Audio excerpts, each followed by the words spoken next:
شجاعت کا وصف یہ چاہتا ہے کہ تلوار کو نیام میں رکھ لیا جائے. یہ بھی شجاعت ہے تلوار کو ایک بہادر کے لیے جس وقت تلوار کو نیام میں رکھ لینا یہ شجاعت کا ایک اپنا منصب ہے, شجاعت کا ایک اگلا لیول ہے. اس لیے کہ جو بہادر ہو, جو جنگجو ہو, جو جوش اور دلیری کے وصف اور مظہر رکھتا ہو, اس کو اپنے نفس پہ اتنا قابو ہو کہ جس وقت حکم خداوندی ہے, مصلحت خداوندی ہے, مشیت الہی نہیں ہے کہ تلوار چلائی جائے, اس وقت وہ تلوار کو نیام میں رکھ لے. یہ ایک بہت بڑا وصف ہے جو کہ دراصل شجاعت ہی سے منسلک ہے, شجاعت ہی سے منسلک ہے. اور یہ وصف اسی میں پایا جاتا ہے کہ جو فقط ایسا شجاع نہیں ہو کہ جو جنگ کے میدان میں بہادر ہے, جنگ کے میدان میں سورما ہے, بلکہ یہ شجاعت کا وصف اس میں پایا جاتا ہے کہ جو شجاعت کرتا ہے عدالت کے ساتھ, جو شجاعت کرتا ہے عدالت کے ساتھ, ایک لمحے کے لیے بھی عدالت کے پیمانے سے تجاوز نہیں کرتا. جہاں حکم ہوتا ہے کہ آگے بڑھو وہاں آگے بڑھ کے حملہ کرتا ہے, جہاں حکم ہوتا ہے کہ استقامت دکھاؤ وہاں استقامت دکھا کر عدالت کے ساتھ شجاعت کا اظہار کرتا ہے, اور جہاں حکم ہوتا ہے کہ پیچھے ہٹو وہاں پیچھے ہٹ کے اپنے نفس کے خلاف جا کر پیچھے ہٹ کر شجاعت کو عدالت کے ساتھ نافذ کرتا ہے. یہ ہے وہ وصف شجاعت. اور اس کی ایک اور مثال سید الساجدین کی ذات ہے کہ سید الساجدین نے کیسا شجاعت کا وصف دکھایا ہے. کوئی تلوار نہیں چلائی, تلوار موجود نہیں ہے, تلوار تو کیا چلائیں گے, ہاتھ ہتھکڑیوں میں بندھے ہوئے ہیں, کمر میں لنگر ہے, گلے میں توق ہے, پیروں میں بیڑیاں ہیں, مگر کیسی شجاعت کے جوہر دکھائے. وہ شجاعت کیا ہے؟ وہ شجاعت ہے ظالم کے سامنے کلمہ حق بلند کرنا, ظالم کے سامنے کلمہ حق بلند کرنا. بہت جرأت چاہیے اس کے لیے, بہت ہمت چاہیے اس کے لیے. اسی طرح امام حسن کی شخصیت ہے کہ امام حسن وہ ہیں کہ جن کو ایک وقت میں لوگ امیر المومنین کہہ رہے ہیں, اس لیے کہ کچھ عرصے کے لیے امیری عطا ہوئی ہے. امام امیر المومنین علی ابن ابی طالب کی شہادت کے بعد کچھ عرصے کے لیے امیری ملی تو ایک وقت تک امیر المومنین کہہ رہے ہیں, اور اسی کے کچھ عرصے کے بعد امیر المذللین کہہ رہے ہیں کہ نعوذ باللہ ذلیلوں کے امیر, نعوذ باللہ من ذالک حاکم بدہن. اور یہ کوئی دشمن نہیں ہے, اپنوں ہی میں سے کہ جن اپنوں نے امام حسن کا ساتھ چھوڑ دیا, کہ امام حسن چاہتے ہیں کہ علی کے کام کو مکمل کریں. امام حسن چاہتے ہیں کہ جنگ صفین میں جو معاملہ ختم نہیں ہوا, امام علی کی شہادت کے نتیجے میں جو شام میں معاویہ کی امیری ہے, جو خلافت اس نے قائم کر دی ہے, جو معاملہ ختم نہیں ہوا, ابھی صلح امام حسن نہیں ہوئی ہے, اس سے پہلے امام حسن چاہتے ہیں کہ امام علی کے کام کو مکمل کر دیں. اس کے لیے انہوں نے باقاعدہ فوج جمع کی, ایک کوفے سے باہر ایک منزل پہ اکٹھا بھی ہوئے, اور اس منزل پہ اس لیے اکٹھا ہوئے کہ اب حملہ کریں, دمشق کی طرف جائیں اور حملہ کریں اور اس معاملے کو ختم کریں. تو امام حسن وہ نہیں ہے کہ جو بزدل ہوں, شجاع ترین باپ کے شجاع ترین فرزند ہیں, مگر وہ مقام وہ تھا کہ جس مقام سے مختلف وجوہات کی بنا پہ ساتھ دینے والوں نے ساتھ چھوڑ دیا. سب سے بڑی تکلیف, سب سے بڑا المیہ جو معصومین علیہ السلام کی تاریخ میں رہا ہے وہ یہی المیہ ہے کہ جو چاہنے والے ہیں, جو ساتھ دینے والے ہیں, وہ ساتھ نہیں دیا کرتے اس وقت کہ جس وقت معصوم کو ان کی ضرورت ہوتی ہے. یہ سب سے بڑی مظلومیت ہے. اور اس طرح ساتھ چھوڑتے چلے گئے کہ کچھ کو مال و اسباب سے خرید لیا گیا, کچھ کو ڈرا دھمکا کے علیحدہ کر دیا گیا, اور کچھ کو اس وقت ایک اس طرح کا ہنگامہ برپا کر دیا کہ کسی کو کچھ سجائی نہ دیتا تھا. اس وقت میں وہی چاہنے والے امام حسن کی جان کے دشمن ہو گئے، یہاں تک کہ امام حسن کے نیچے سے مسلح کھینچ لیا گیا اور ان کے اوپر باقاعدہ حملہ کیا گیا، جس میں امام حسن شدید زخمی ہوئے، ان کی ٹانگ پر زخم آیا اور اس کی وجہ سے زہر کچھ حد تک جسم میں سرایت بھی کر گیا، مگر خداوند عالم نے اس واقعے میں محفوظ رکھا۔ اور یہ وہ واقعہ تھا جس واقعے کے بعد امام حسن کو پیچھے ہٹنا پڑا۔ اب یہ پیچھے ہٹنا دراصل کس قدر مشکل عمل ہے، یہ دراصل شجاعت کے جوہر دکھانے کا وقت ہے، وہ شجاعت کے جوہر کہ جو بہادری کے ذریعے سورمائی دکھانا جنگ کے میدان میں فقط اس سے ظاہر نہیں ہو رہا، بلکہ پسپا ہو جانے کے نتیجے میں کہ مشیت الہی یہ ہے کہ اب پیچھے ہٹ جائیں، اس موقع پر اپنے نفس پہ کتنا جبر کرنا پڑتا ہے، اپنی ذات پہ کتنا جبر کرنا پڑتا ہے، مگر یہ وہ سلسلہ ہے، یہ وہ گھرانہ ہے کہ جو اپنی نفس کی خوشنودی کے لیے کوئی کام نہیں کرتا بلکہ رضا الہی کے لیے ہر کام انجام دیتا ہے۔ بے شک اللہم صلی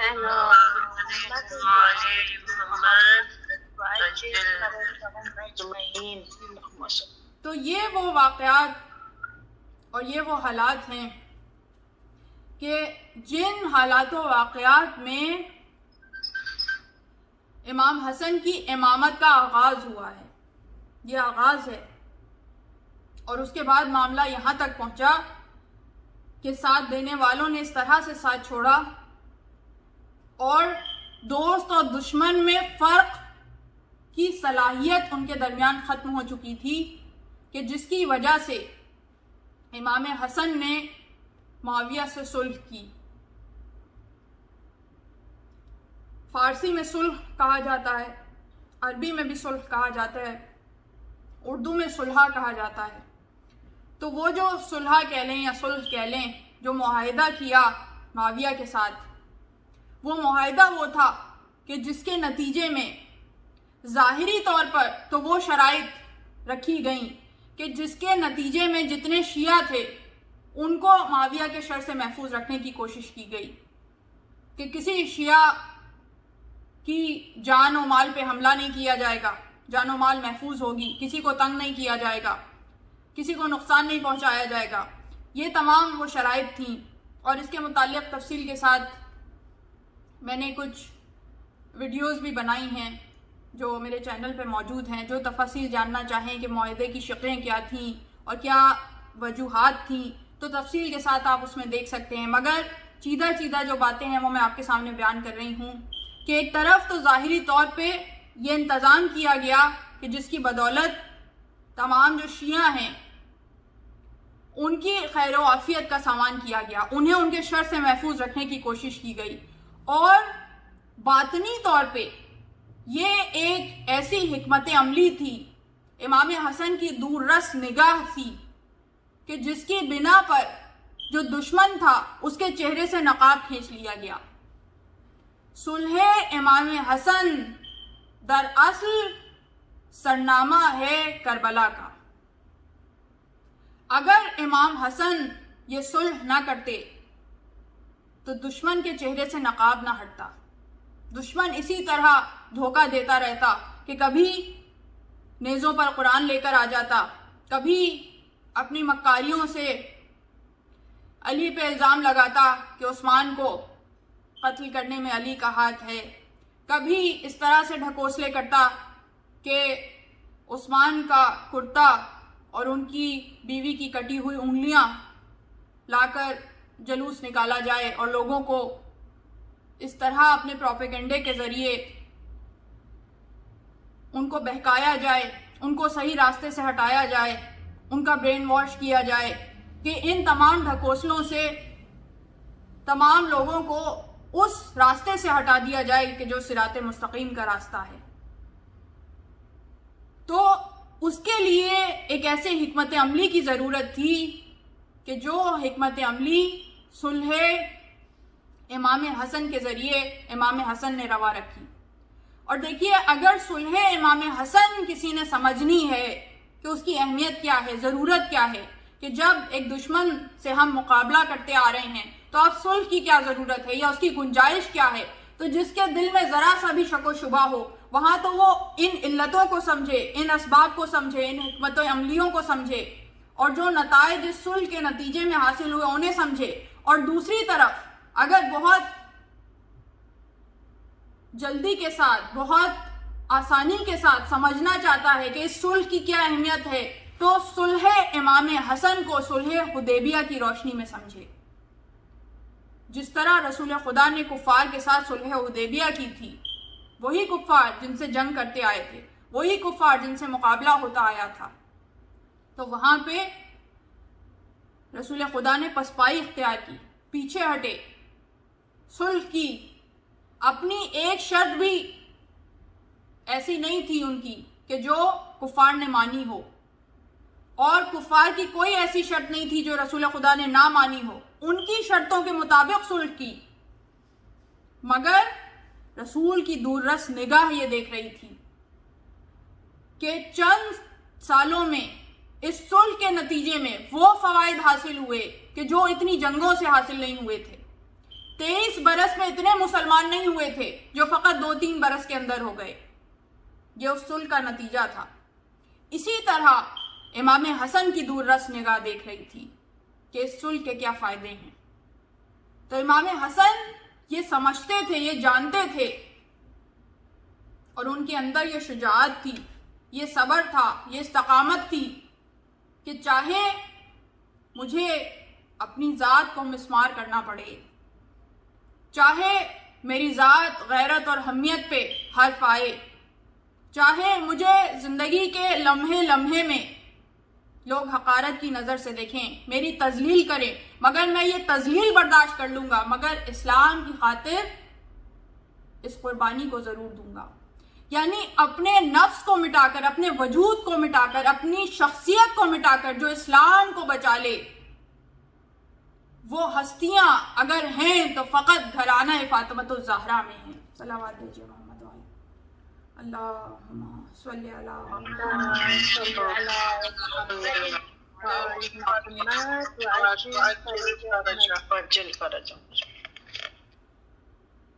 تو یہ وہ حالات و واقعات ہیں کہ جو بہت چیدہ چیدہ اور بہت موٹے موٹے الفاظ میں نے آپ کے سامنے بیان کر دیے، اس لیے کہ تفصیل میں جانے کا اس وقت موقع نہیں ہے۔ مگر ان واقعات کو جب آپ سمجھتے جائیں گے تو ایک طرف آپ کو اہل بیت کا کردار سمجھ میں آتا چلا جاتا ہے، اور دوسری طرف دشمن اہل بیت کا، دشمنان اہل بیت کا کردار بھی سمجھ میں آتا چلا جاتا ہے۔ جس طرح اہل بیت کے کردار میں جو اوصاف ہیں وہ مشترک ہوتے ہیں، جو فضائل ہیں وہ مشترک ہوتے ہیں، اس طرح دشمنان اہل بیت کے کردار میں بھی جو رذالتیں ہیں، جو برائیاں ہیں، جو بدکاریاں ہیں، وہ مشترک ہوتی ہیں۔ ایک ہی کردار ہے، بس چہرے بدلتے چلے جاتے ہیں، چہرے بدلتے چلے جاتے ہیں۔ تو اگر ہم کرداروں کی خصوصیات اور کرداروں کی برائیاں ان کو سمجھنے کا اپنے اندر ہنر پیدا کر لیں تو پھر کسی بھی زمانے میں ہوں ہمیں شخصیتوں کو پہچاننے میں کبھی کوئی مسئلہ درپیش نہیں ہوگا۔ چاہے کوئی کتنے ہی نقاب چڑھا کے سامنے آئے، چاہے کوئی دشمن کی صف سے دوستوں کی صف میں آگے کھڑا ہو جائے، مگر ہماری نگاہ میں یہ قابلیت ہوگی کہ ہم دوست اور دشمن میں فرق کر سکیں گے۔ اور امام دراصل ہم سے یہی چاہتے ہیں کہ مومن کے اندر یہ سمجھ ہو، اس کی نگاہ اتنی عمیق ہو، اتنی گہری ہو کہ وہ دوست اور دشمن کے درمیان فرق کر سکے، وہ دشمن کے ہتھ کنڈوں سے محفوظ رہ سکے۔ اور اس کے ساتھ ساتھ امام اپنے مومن سے ثبات قدم بھی چاہتے ہیں، استقامت بھی چاہتے ہیں کہ جب امتحان کا وقت آئے، جب ساتھ دینے کا وقت آئے تو ایسا نہ ہو کہ قدموں میں لرزش ہو جائے، ایسا نہ ہو کہ اس وقت معصوم کا ساتھ چھوڑ جائیں،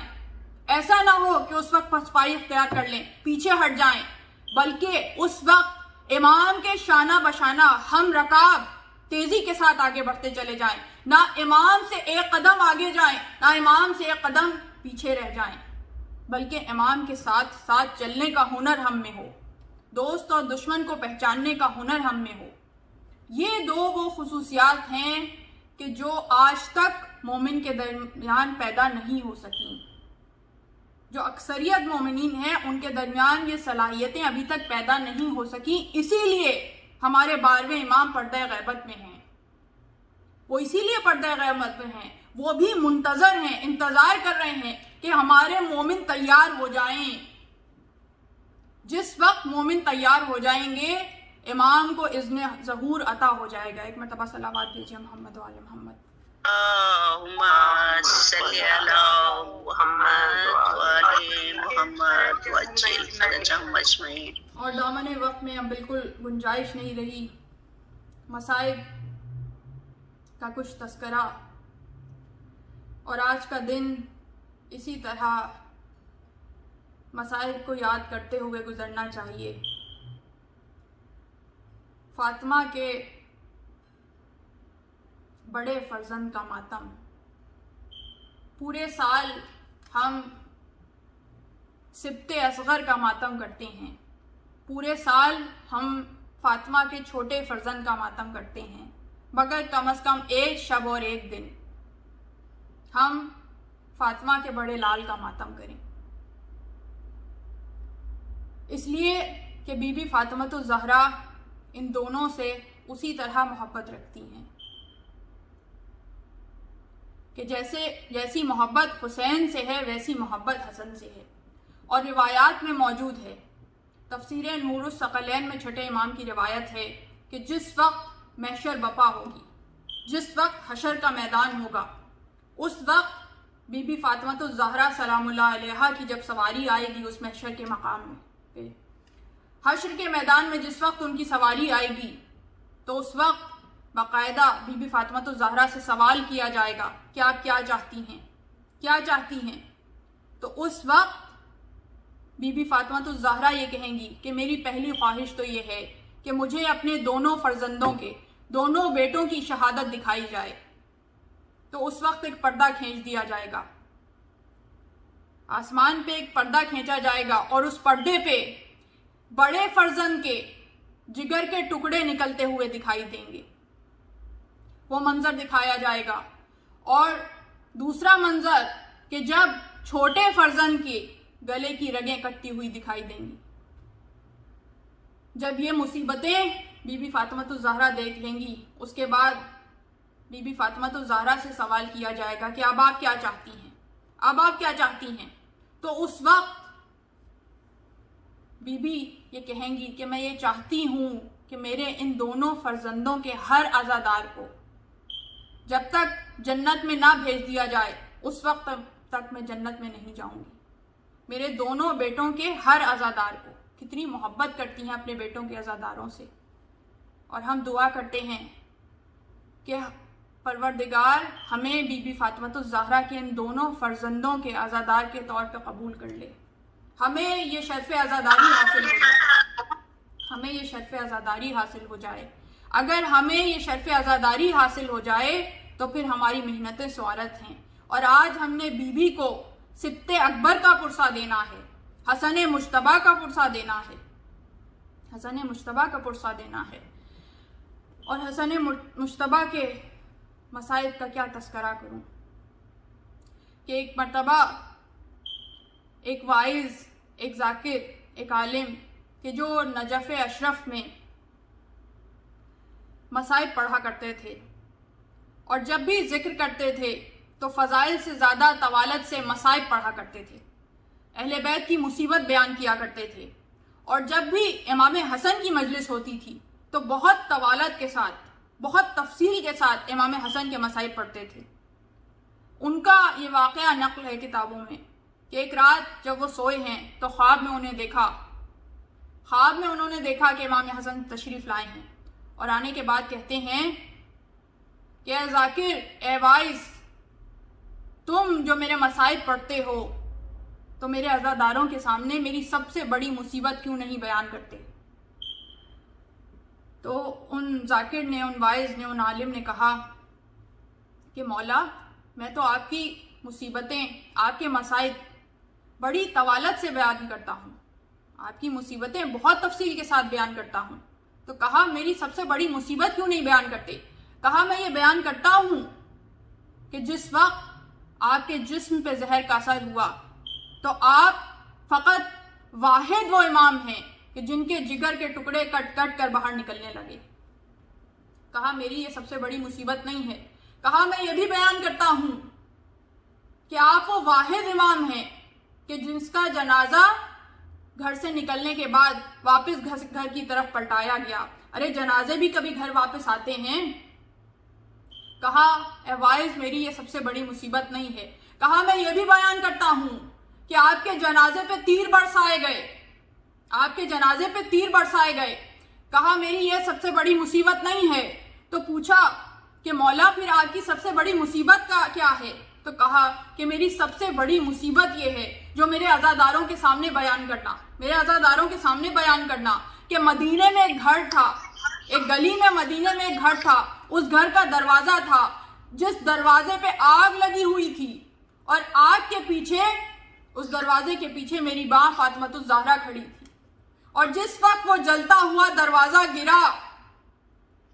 میری ماں فاطمۃ الزہرا نے دونوں ہاتھوں سے اس دروازے کو روکنے کی کوشش کی، مگر وہ دروازہ رکا نہیں۔ جلتا ہوا دروازہ میری ماں فاطمۃ الزہرا پہ گرا، جس کی کیلیں، جس کی میخیں میری ماں فاطمۃ الزہرا کے سینے میں پیوست ہو گئیں۔ محسن شہید ہو گیا۔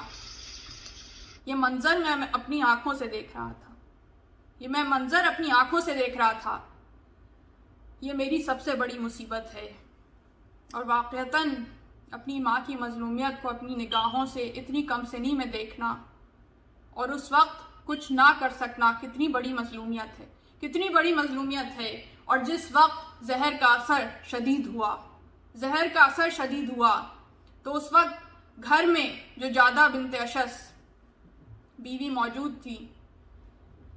وہ بیوی کہ جس نے زہر دیا، وہ بیوی کہ جس نے گھر میں بھی امام کو سکون نہ لینے دیا، تو اب زہر دینے کے بعد وہ رونے لگی۔ تو امام نے پوچھا کہ اب کیوں روتی ہے؟ تو جو چاہتی تھی وہ ہو گیا۔ تو کہا کہ میں آپ کی بہنوں سے شرمسار ہوں کہ ابھی وہ جب گھر میں آئیں گی تو آنے کے بعد آپ کی حالت کے بارے میں پوچھیں گی، اور جب آپ یہ بتائیں گے کہ زہر میں نے دیا ہے تو میں ان کا سامنا کیسے کروں گی؟ تو ایسے میں امام نے کہا کہ جاؤ پچھلے دروازے سے نکل جاؤ۔ جو اپنے قاتل کو فرار کا راستہ دے دے وہ حسن کریم ہے۔ اور اس کے بعد جاتے جاتے کہا کہ جادہ یہ بات یاد رکھنا کہ جس لیے تو نے مجھے زہر دیا ہے وہ چیزیں تجھے کبھی حاصل نہیں ہوں گی۔ نہ معاویہ اپنے بیٹے سے تیری شادی کرے گا، نہ وہ جو مال تجھے ملا ہے وہ مال تجھے کوئی فائدہ دے گا، بلکہ تیری بیماری پہ ہی خرچ ہو جائے گا اور تو مجنون ہو جائے گی۔ اور اس کے بعد جو سب سے بڑا نقصان تیرا ہوگا وہ نقصان یہ ہے کہ روز محشر قیامت کے دن میرے خون کا بدلہ تجھ سے میری ماں فاطمۃ الزہرا مانگے گی۔ اور اس کے بعد جب زہر کا اثر زیادہ ہونا شروع ہوا، گھر میں امام حسین داخل ہوئے، اس حالت کو دیکھا، اس متغیر ہوتی ہوئی حالت کو دیکھا تو ایک مرتبہ گریہ کرنے لگے۔ تو اس وقت امام حسن نے کہا حسین مجھ پہ گریہ نہ کرو، میری شہادت کی وہ منزل نہیں ہے جو تمہاری شہادت کی منزل ہے۔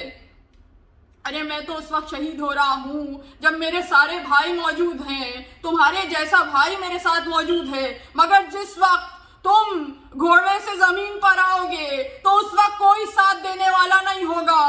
کوئی رفیق ساتھ نہیں ہوگا، کوئی ساتھی ساتھ نہیں ہوگا، کوئی بھائی ساتھ نہیں ہوگا، چاروں طرف سے تیر آئیں گے اور جس کے پاس تیر نہیں ہوگا وہ پتھر برسائے گا۔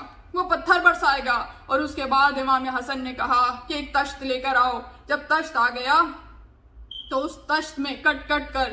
حسن کے جگر کے ٹکڑے نکلنا شروع ہو گئے۔ جب وہ تشت بھر گیا جگر کے ٹکڑوں سے تو ایک مرتبہ امام حسن نے امام حسین کو کہا اس تشت کو چھپا دو۔ پوچھا کہ کیوں چھپا دوں؟ تو کہا کہ ابھی زینب کبریٰ آئیں گی، ارے کیسے دیکھیں گی تشت میں پڑے ہوئے میرے جگر کے ٹکڑے؟ ارے میں کہتی ہوں مولا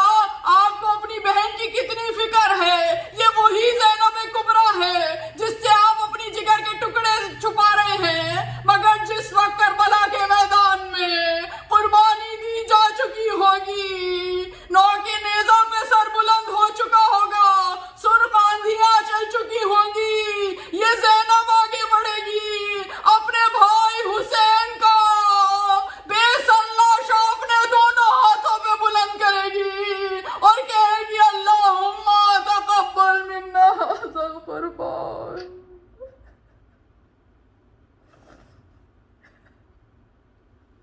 بیوی ہماری